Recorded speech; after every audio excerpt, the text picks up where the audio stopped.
মাদকের পৃষ্ঠপোষকতায় মৃত্যুদণ্ড আইন অপপ্রয়োগের আশঙ্কা আইনজীবী ও মানবাধিকার কর্মীদের। ময়মনসিংহে পুলিশের অভিযানে নিহত 2। বিএনপির সঙ্গে আলোচনার প্রয়োজন নেই মত কাদেরের, সময়মতো নির্বাচন বলেন এলজিআরটি মন্ত্রী।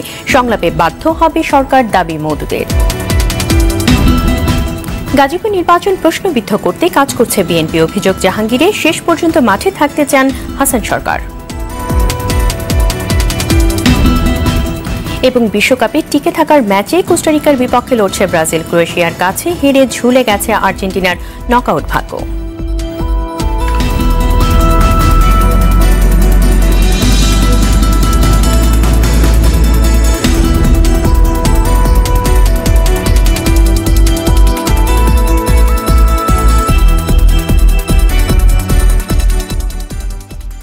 আসসালামু আলাইকুম, স্বাগত আরটিভি সন্ধ্যা সংবাদে। শুনছিলেন মার্কেন্টাইল ব্যাংক শিরোনাম। আপনাদের সঙ্গে আছি আমি কামরুন্নাহার রাভি এবং আমি শারমিনী ফাদ।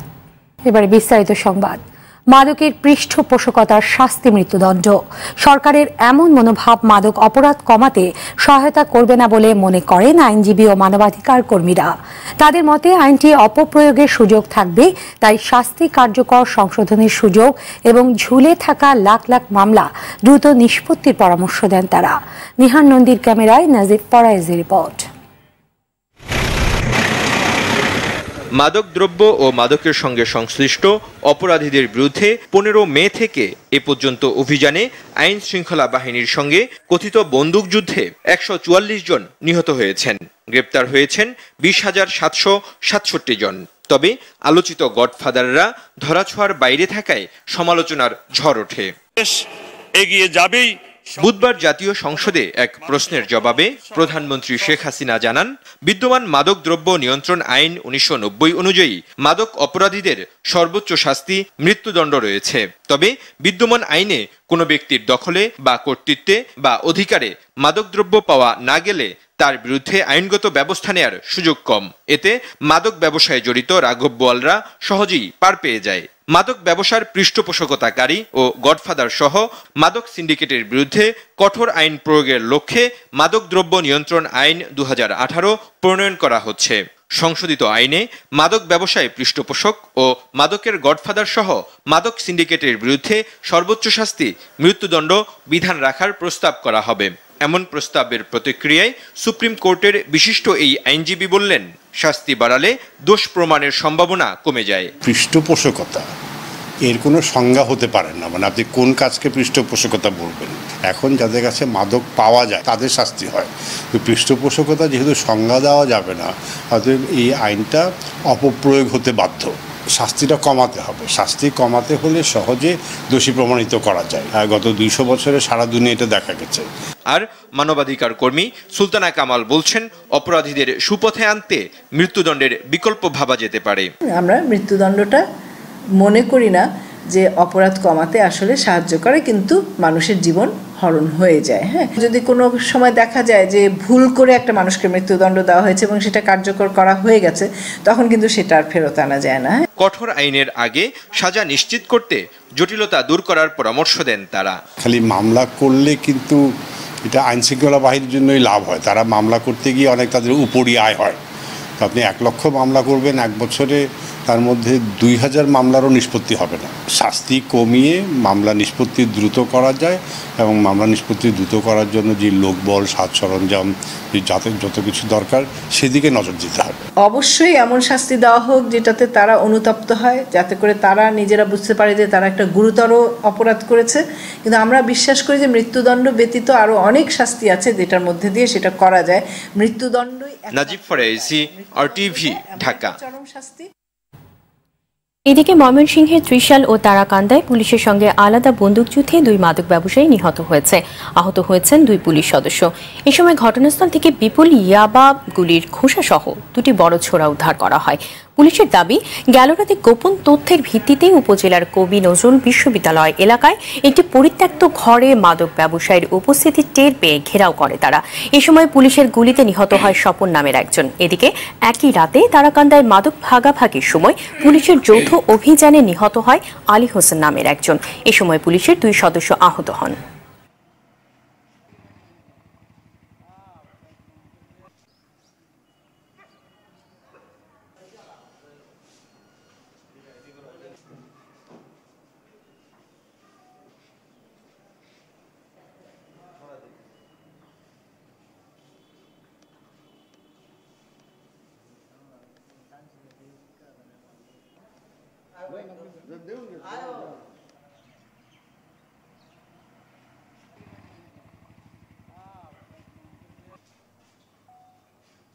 অবশেষে স্থায়ী কার্যালয় পাচ্ছে দেশের ঐতিহ্যবাহী রাজনৈতিক দল আওয়ামী লীগ। বারবার ঠিকানা বদলের পর রাজধানীর 23 বঙ্গবন্ধু এভিনিউতেই হচ্ছে কেন্দ্রীয় কার্যালয়ের স্থায়ী ঠিকানা। এরই মধ্যে তৈরি হচ্ছে 10তলা ভবন। কাল দলের 69তম প্রতিষ্ঠা বার্ষিকীতে নতুন ভবনের উদ্বোধন করবেন দলের সভানেত্রী প্রধানমন্ত্রী শেখ হাসিনা, জানাচ্ছেন মুক্তা মাহমুদ। পুরান ঢাকার KM দাস লেনের রোজ গার্ডেনে 1949 সালের 23 জুন পথ চলা শুরু হয় ঐতিহ্যবাহী রাজনৈতিক দল আওয়ামী লীগের। প্রতিষ্ঠার পর স্থায়ী কোনো অফিস ছিল না দলটির, তাই নেতৃস্থানীয় নেতাদের বাসায় চলে সব কাজ।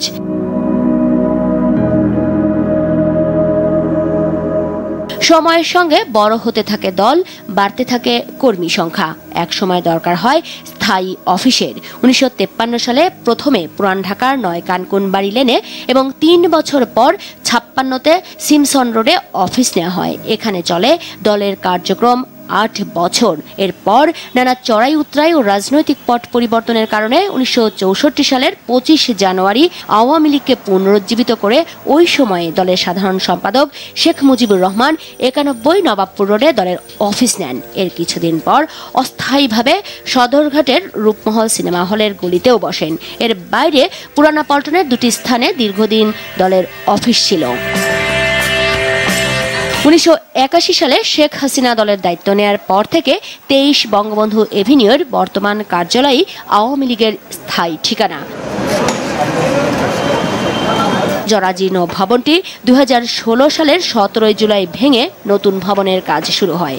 10তলা ভবনের 6 থেকে 7 তলা পর্যন্ত আওয়ামী লীগ ও সহযোগী সংগঠনের কার্যালয় থাকবে। ডিজিটাল বাংলাদেশ সাথে সামঞ্জস্য রেখে আওয়ামী লীগ নতুন প্রযুক্তি সমন্বিত এই 10তলা ভবনটি নির্মাণ কাজ শেষ হয়েছে। বাঙালির ঐক্যের প্রতীক হবে ভবনটি, এমনটি মনে করেন এই নেতা। এই যে আওয়ামী লীগের ঐতিহাসিক একটি দল একটি স্থায়ী একটা কার্যালয় পেতে যাচ্ছে, আওয়ামী লীগ সভানেত্রী দেশরত্ন শেখ হাসিনার প্রতি আজকে এটা নেতৃত্ব দিচ্ছে, তার প্রতি আমরা সকলেই কৃতজ্ঞ। সব ধরনের সুযোগ সুবিধা একটি ছাদের নিচে, একটি ছাতার নিচে আমরা পেতে যাচ্ছি। আমি মনে করি যে এই অফিসটা পাওয়ার মধ্য দিয়েই বাংলাদেশে আওয়ামী লীগের প্রত্যেকটি নেতাকর্মী উজ্জীবিত, বাঙালি জাতি উজ্জীবিত। দলের 69তম প্রতিষ্ঠাবার্ষিকীতে বারবার ঠিকানা বদল হওয়া আওয়ামী লীগ পেল কেন্দ্রীয় কার্যালয়ের স্থায়ী ঠিকানা। মুক্তা মাহমুদ, RTV, ঢাকা। নির্বাচনকালীন পরিস্থিতি অস্থিতিশীল করতে একটি গোষ্ঠী পায়তারা করছে, এমন আশঙ্কার কথা জানালেন আওয়ামী লীগের সাধারণ সম্পাদক ওবায়দুল কাদের। এদিকে কেউ আসুক আর না আসুক, দেশের সঠিক সময় নির্বাচন হবে, এমন মন্তব্য করে আওয়ামী লীগ উপদেষ্টা মণ্ডলীর সদস্য ও LGRD মন্ত্রী ইঞ্জিনিয়ার খন্দকার মোশাররফ হোসেন বলেছেন, বিএনপির আচরণ গণতন্ত্রের জন্য ভালো নয়। মুক্তা মাহমুদের আরও একটি রিপোর্ট। আওয়ামী লীগের 69তম প্রতিষ্ঠাবার্ষিকীতে দলের বিশেষ বর্ধিত সভা উপলক্ষে সংবাদ সম্মেলনে ওবায়দুল কাদের জানান, জাতীয় সিটি নির্বাচনের খুঁটিনাটি নিয়ে নেতাকর্মীদের পরামর্শ দিবেন প্রধানমন্ত্রী শেখ হাসিনা। নির্বাচন নিয়ে বিএনপির প্রত্যাশাকেই তার নিজেরাই জানেন না বলে অভিযোগ করেন ওবায়দুল কাদের। এটা হলো মূল বিষয়। তিনি মূলত আগামী নির্বাচনগুলোকে সামনে রেখে দেশের সমসাময়িক পরিস্থিতিতে করণীয়, নির্বাচনকে সামনে রেখে করণীয় এসব বিষয়ে তিনি আমাদের দলীয় নেতা কর্মীদের উদ্দেশ্যে দিক নির্দেশনামূলক বক্তব্য রাখবেন। এদিকে আওয়ামী লীগের উপদেষ্টা মণ্ডলীর সদস্য পুনর্নির্বাচিত হওয়ায় অভিনন্দন জানাতে হেয়ার রোডে LGRD মন্ত্রীর বাসায় আসেন কেন্দ্রীয় যুবলীগ, বিশ্ববিদ্যালয় শিক্ষক সহ বিভিন্ন শ্রেণী পেশার প্রতিনিধিরা। ডেমোক্রেসিতে কিন্তু ক্ষমতাসীনদেরও যেরকম প্রয়োজন, শক্ত অপোজিশন না থাকলে কিন্তু ডেমোক্রেসি কার্যকর হয় না। এ সময় তিনি প্রধানমন্ত্রীকে ধন্যবাদ জানিয়ে বিভিন্ন সিটি কর্পোরেশন ও আগামী জাতীয় সংসদ নির্বাচন নিয়ে কথা বলেন। 50 দলের মধ্যে একটা দল যদি না আসে, তারা যদি সাইদে মুসলিম লীগ হইতে চায়, আমরা কিভাবে ঠেকাবো? আমরা কি ঠেকাইতে পারবো? পল্লী উন্নয়ন ও সমবায় মন্ত্রী ইঞ্জিনিয়ার খন্দকার মোশাররফ হোসেন এমপিকে বাংলাদেশ আওয়ামী লীগের উপদেষ্টা মণ্ডলীর সদস্য নির্বাচিত করায় সভানেত্রী শেখ হাসিনাকে অভিনন্দন জানিয়ে ফরিদপুরে আনন্দ মিছিল ও মিষ্টি বিতরণ করেছে জেলা আওয়ামী লীগ, যুবলীগ, স্বেচ্ছাসেবক লীগ সহ নানা সহযোগী সংগঠন। সকালে জেলা আওয়ামী লীগের কার্যালয়ের সামনে থেকে আনন্দ মিছিলটি বিভিন্ন সড়ক ঘুরে ফরিদপুর প্রেস ক্লাবের সামনে এসে হাজির হয়। অনুষ্ঠান শেষে মিষ্টি বিতরণ করা হয়। মুক্তা মাহমুদ, RTV, ঢাকা। সময় হলেই সরকার বিএনপির সঙ্গে সংলাপে বাধ্য হবে। সকালে জাতীয় প্রেস ক্লাবে এক আলোচনা সভায় কথা বলেন বিএনপির স্থায়ী কমিটির সদস্য ব্যারিস্টার মওদুদ আহমদ। একই সময় রাজধানী নয়াপল্টনে দলের কেন্দ্রীয় কার্যালয়ে সাংবাদিক সম্মেলন ডেকে বিএনপির সিনিয়র যুগ্ম মহাসচিব অ্যাডভোকেট রুহুল কবির রিজভী অভিযোগ করেন, একতরফা নির্বাচন চায় বলেই সরকার বিএনপির সংলাপে সাড়া দিচ্ছে না। খালেদা জিয়ার সুচিকিৎসা ও মুক্তির দাবিও জানান তিনি। এদিকে প্রধানমন্ত্রীর বিশেষ দূত ও জাতীয় পার্টির চেয়ারম্যান HM এরশাদ বলেছেন, খালেদা জিয়া চিকিৎসার সুযোগ পেলেও 6 বছর কারাগারে আমাকে ডাক্তার দেখানো হয়নি। দুপুরে রংপুর সার্কিট হাউসে সাংবাদিকদের কাছে এই কথা বলেন তিনি। খালেদা জিয়ার CMH-এ না যাওয়ার কোনো কারণ দেখছেন না বলেও জানান এরশাদ।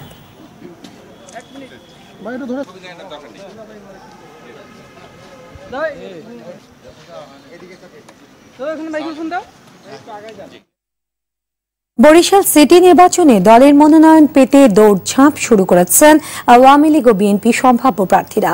ইতিমধ্যে মেয়র প্রার্থী ঘোষণা করেছে সিপিবি এবং বাসদ। বরিশাল প্রতিনিধি আলী জসিমের তথ্য ছবিতে আপেল শাহরিয়ারের রিপোর্ট।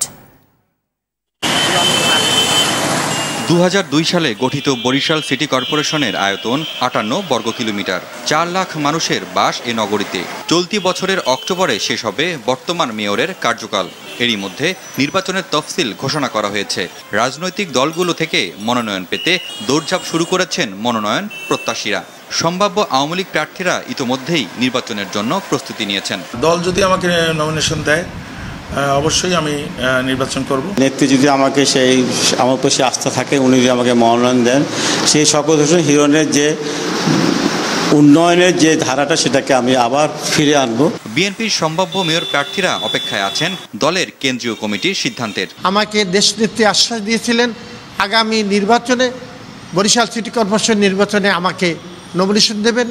সেই হিসাবে আমি মনে করি আমি একমাত্র প্রার্থী এই বরিশাল সিটি কর্পোরেশন আগামী নির্বাচন করার জন্য। বর্তমানে এই সরকারের অধীনে যে নির্বাচন, সেখানে ভোট ডাকাতি, ভোট ছিনতাই, জোর করে নির্বাচনের ফলাফল ঘোষণা, সেই অবস্থার অবসান ঘটিয়ে যদি নির্বাচনের পরিবেশ তৈরি হয়, তাহলে দল মনোনয়ন দিলে আমি মেয়র নির্বাচন করব। বরিশাল সিটি কর্পোরেশন নির্বাচনে ভোটার 2,41,959 জন। এ সংখ্যা গেলবারের চেয়ে 30,702 জন বেশি। Apple Shahriar, RTV। নারায়ণগঞ্জের ফতুল্লার ব্রাজিল বাড়িতে বসে কোস্টারিকার বিপক্ষে নিজ দেশের খেলা দেখছেন বাংলাদেশে নিযুক্ত ব্রাজিলের রাষ্ট্রদূত H.E. João Tabajara de Oliveira। দুপুরে ফতুল্লার লালপুরের ব্রাজিল বাড়ি যান ব্রাজিল রাষ্ট্রদূত। অলিভেইরা সাংবাদিকদের বলেন, এখানে না আসলে বুঝতাম না বাংলাদেশের মানুষ ব্রাজিল দলকে কত ভালোবাসে।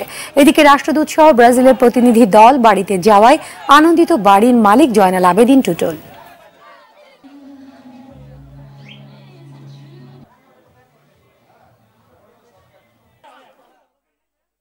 গাজীপুর সিটি কর্পোরেশন নির্বাচনের খবর। প্রার্থীদের অভিযোগ পাল্টা অভিযোগ এবং জনসংযোগ ও পথসভায় ভোট চাওয়ার মধ্য দিয়ে চলছে গাজীপুর সিটি কর্পোরেশন নির্বাচনের শেষ বেলার প্রচারণা। আওয়ামী লীগ প্রার্থী জাহাঙ্গীর আলম অভিযোগ করেন, ভোটের সুষ্ঠু পরিবেশ নষ্ট করতে চায় বিএনপি। আর নির্বাচনে কারচুপির আশঙ্কা করে বিএনপি প্রার্থী হাসানুদ্দিন সরকার নির্বাচন সুষ্ঠু করতে আইন শৃঙ্খলা বাহিনীর প্রতি আহ্বান জানান। গাজীপুর ঘুরে এসে জানাচ্ছেন নাজিব ফরাজি, ছবি তুলেছেন সাব্বির আহমেদ। দর্শক, নাজিব ফরাজির রিপোর্টটি দেখুন এখন। শুক্রবার তাই আগেভাগেই প্রচারে নামেন প্রার্থীরা। প্রচারের জন্য সময় বেশি বাকি নেই, তাই শেষ বেলায় গাজীপুরের এক প্রান্ত থেকে অন্য প্রান্ত চষে বেড়াচ্ছেন প্রার্থীরা। ভোটারদের দিচ্ছেন নানা প্রতিশ্রুতিও। বিএনপি প্রার্থী হাসানুদ্দিন সরকার 17 নম্বর ওয়ার্ডে জয়দেবপুর সহ কয়েকটি এলাকায় প্রচারণা চালান ও পথসভা করেন। এ সময় তিনি ভোটের পরিবেশ নিয়ে সংশয় প্রকাশ করে দলীয় নেতাকর্মীদের কোনো অবস্থায় মাঠ না ছাড়া সহ নানা দিক নির্দেশনা দেন। ইনশাল্লাহ সকল বাধা বিপত্তি অতিক্রম করে আপনারা আগামী 26 তারিখে ভোট কেন্দ্রে যাবেন। দলীয় নেতৃত্বের কষ্ট স্বীকার করে সারাদিন থাকবেন এবং আমি আবেদন করব নিশ্চয়ই আমরা যেখানে যাই সেখানে গোয়েন্দা সংস্থার লোকেরা রয়েছেন, আল্লাহর হস্তে আপনারা মেহেরবানি করে সুষ্ঠু নির্বাচনের আপনারা ব্যবস্থা করবেন। আর যদি সেখানে চক্রান্ত করা হয়, মনে রাখবেন জীবনের তো শেষ সময় এসে দাঁড়িয়েছি, শেষ খেলাটা আপনাদের সাথেই খেলে দুনিয়া থেকে বিদায় হতে। আওয়ামী লীগ প্রার্থী জাহাঙ্গীর আলম 13 ও 23 নম্বর ওয়ার্ড সহ বেশ কয়েকটি এলাকায় জনসংযোগ ও পথসভা করেন। পরে তিনি 20 নম্বর ওয়ার্ডের মজলিশপুর, খালপাড়া ও কলাবাগান এলাকায় প্রচারণা চালান। এ সময় আধুনিক নগর গড়ার প্রতিশ্রুতি দিয়ে সবার কাছে নৌকা মার্কায় ভোট চান। সেই হিসেবে নাশকতা সৃষ্টি করে তারা তাদের নিউজ এবং খবরের একটি হেডলাইন করতে চেষ্টা করছে। সেই হিসেবে আমি অনুরোধ করেছি, আসুন গণতন্ত্রের স্বার্থে আমাদের প্রত্যেকটি ভোটারকে আমরা সম্মান দেখাই। এছাড়া গাজীপুর আওয়ামী লীগ অফিসের সামনে কৃষক লীগ সভাপতি মোতাহার হোসেন মোল্লা ও উপদেষ্টা আলম আহমেদ সহ অন্যান্য নেতারা নৌকার পক্ষে প্রচারণা চালান। তবে গাজীপুরবাসীর দাবি শান্তিপূর্ণ ভোট। ভোটারদের কাছে প্রতিশ্রুতির ফুলঝুরি নিয়ে যাওয়া এসব প্রার্থীর ভাগ্য নির্ধারণ হবে 26 জুন। নাজিব ফরাইসি, RTV, গাজীপুর। নরসিংদীর রায়পুরায় একই পরিবারের 3 জনের মরদেহ উদ্ধার করেছে পুলিশ। সকালে পৌর এলাকার তুলাতলি এলাকা থেকে তাদের মরদেহ উদ্ধার করা হয়। নিহতরা হলেন কাজল মোল্লা ও তার 2 সন্তান কাকুলি আক্তার ও সোয়ান মোল্লা। পুলিশের ধারণা 2 সন্তানকে হত্যা করে আত্মহত্যা করেছে কাজল মোল্লা। রায়পুর থানার ওসি লুৎফর রহমান জানান, বিদেশে যাওয়ার জন্য স্থানীয় রুহুল আমিন নামে একজনকে টাকা দেন কাজল। সেই টাকা আদায়ে শেষ পর্যন্ত আদালতে হওয়া মামলায় হেরে যান কাজল। এতে অভিমান করে 2 সন্তানকে পানিতে ডুবিয়ে হত্যার পর কাজল আত্মহত্যা করেন। এদিকে আশুলিয়ার পলাশবাড়ি এলাকা থেকে এ নারীর মরদেহ উদ্ধার করেছে পুলিশ। এদিকে সিরাজগঞ্জ সহ কয়েক জেলায় সড়ক দুর্ঘটনায় মারা গেছেন 6 জন, আহত হয়েছেন কমপক্ষে 20 জন। সকালে সিরাজগঞ্জের রায়গঞ্জে ভুইয়াগাতি বাজার এলাকায় যাত্রীবাহী একটি বাস নিয়ন্ত্রণ হারিয়ে খাদে পড়ে যায়। এতে বাসের 22 যাত্রী আহত হন। তাদের উদ্ধার করে রায়গঞ্জ স্বাস্থ্যকেন্দ্রে আনা হলে 2 জনকে মৃত ঘোষণা করেন চিকিৎসক। আহতদের মধ্যে 5 জনের অবস্থা আশঙ্কাজনক। অপরদিকে নওগাঁর সাপাহার বাজারে ধান বোঝাই ট্রাকের সঙ্গে অটোরিকশার মুখোমুখি সংঘর্ষ হয়। এতে অটোরিকশার 2 যাত্রী ঘটনাস্থলেই মারা যান। এছাড়াও জেলার বদলগাছিতে ট্রাক চাপায় এক শিশু মারা গেছে। সুনামগঞ্জ সদর উপজেলায় মোটরসাইকেল চাপায় হালিমা খাতুন নামের এক বৃদ্ধার মৃত্যু হয়েছে। বন্যা পরিস্থিতির খবর এবারে। বৃষ্টিপাত না হওয়ায় মৌলভীবাজারের সার্বিক বন্যা পরিস্থিতির উন্নতি হয়েছে। মৌলভীবাজার পৌরসভা, কুলাউড়া, কমলগঞ্জ, রাজনগর ও সদর উপজেলায় বাড়িঘর ও রাস্তাঘাটের অধিকাংশ এলাকা থেকে পানি নেমে গেছে। আশ্রয় কেন্দ্র থেকে বাড়ি ফিরতে শুরু করেছেন দুর্গতরা। বন্যদের প্রতিরক্ষা বাঁধ মেরামতে কাজ করছে পানি উন্নয়ন বোর্ড। এদিকে সিলেটের কানাইঘাট, গোয়াইনঘাট ও জকিগঞ্জে বন্যার পানি কমে এসেছে। তবে ফেঞ্চুগঞ্জ ও বালাগঞ্জে অপরিবর্তিত রয়েছে বন্যা পরিস্থিতি। এদিকে পাহাড়ি ঢলে লালমনিরহাটের তিস্তা ব্যারেজের ডালিয়া পয়েন্টে তিস্তার পানি বিপদসীমার খুব কাছাকাছি রয়েছে। নদী তীরবর্তী নিম্নাঞ্চলের বিভিন্ন এলাকায় পানিতে ডুবে রয়েছে। তিস্তা ব্যারেজের 44 টিকিট খুলে দিয়েছে কর্তৃপক্ষ। রাজধানীর উত্তরা সোসাইটির দ্বিবার্ষিক সাধারণ সভা অনুষ্ঠিত হয়েছে। দুপুরে উত্তরার 7 নম্বর সেক্টরের একটি হোটেলে সভা অনুষ্ঠিত হয়। অনুষ্ঠানে 2018-19 সালের জন্য কার্যপরিষদ নির্বাচনে সাবেক চিফ হুইপ মৌলভীবাজার 4 আসনের সংসদ সদস্য ডক্টর আব্দুল শহীদকে উত্তরা সোসাইটির সভাপতি করা হয়। এ সময় স্থানীয় সংসদ সদস্য সাহারা খাতুন, ওয়ার্ড কাউন্সিলর আফসার উদ্দিন খান, সংগঠনের সদস্যরা সহ অন্যান্যরা উপস্থিত ছিলেন। শেষ করছি সন্ধ্যার সংবাদ। তার আগে মার্কেন্টাইল ব্যাংক শিরোনামগুলো আরও একবার।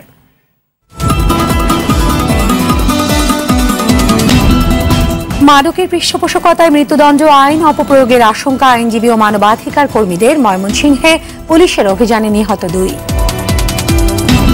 বিএনপির সঙ্গে আলোচনার প্রয়োজন নেই মত কাদেরের। সময় মতো নির্বাচন বললেন এলজিআরডি মন্ত্রী। সংলাপে বাধ্য হবে সরকার, দাবি মওদুদের। গাজীপুর নির্বাচন প্রশ্নবিদ্ধ করতে কাজ করছে বিএনপি। অভিযোগ জাহাঙ্গীরের। শেষ পর্যন্ত মাঠে থাকতে চান হাসান সরকার। এবং বিশ্বকাপে টিকে থাকার ম্যাচে কোস্টারিকার বিপক্ষে লড়ছে ব্রাজিল। ক্রোয়েশিয়ার কাছে হেরে ঝুলে গেছে আর্জেন্টিনার নকআউট ভাগ্য।